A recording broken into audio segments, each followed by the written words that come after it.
Hello. Ephesians chapter 5, verse 3 continues. So, what Paul has been saying in this chapter is that we have to follow God's example. We have to live like His children.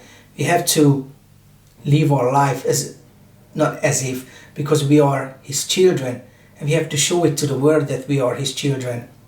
And we have to walk in the way of love and love each other with that sacrificial love that Jesus loved us. And he says in verse 3, "But now among you there must not be even a hint of sexual immorality or of any kind of impurity or of greed, because these are improper for God's holy people." So what Paul is saying is, look, there's two different kinds of way to live. You could live according to the flesh, and you could live according to the spirit. And he's expounding on it in the book of Romans.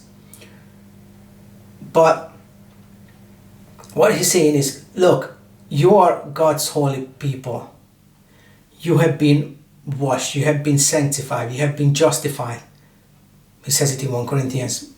But so don't live like those people live, or like you used to live when you lived in the flesh, when you lived according to the flesh.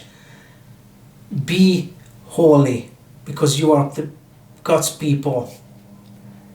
So don't, and the thing is, if he wrote it, then people had these kinds of issues in the church. So church is not a perfect place. People oftentimes don't really understand what it is that is required of them. I think oftentimes people think, and I can't stress this enough, that you just show up for church, partake in the rituals or in the service and worship God, and then do your thing, tithe, and then just go home and that's it.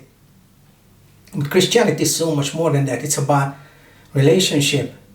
And you can't be holy and be positionally holy, but at the same time behaving according to the flesh. And yes, there will always be a gap between your positional holiness and the reflection of your behavior, what you are as a person based on his or her behavior.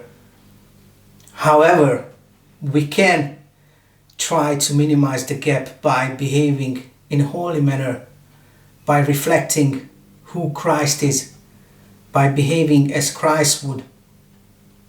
And again, if it follows perfectly from verse 2, saying that you have to walk in the way of love, because if you walk in the way of love, there will be no sexual immorality among you or any kind of impurity, because you will not want to be sexually immoral. You want to satisfy God. You want to be holy. You want to satisfy God's requirement. And he says in verse 4, "Nor should there be obscenity, foolish talk, or coarse joking, which are out of place, but rather thanksgiving." I was listening to a book, and the pastor was talking about how he used to have obscene jokes on the pulpit, how he used to make improper jokes, and even though it was pointed out to him, he wouldn't relent. But it took many people to point this out before he was able to finally change his mind about this whole thing. And yes, we shouldn't have improper talk, although I think it's rather difficult, especially if you live in a not a Christian environment, if you're surrounded by people who are not Christian, if you live in a worldly environment, an atheistic environment, if you will. It's really hard to do, to have, where do you draw the line?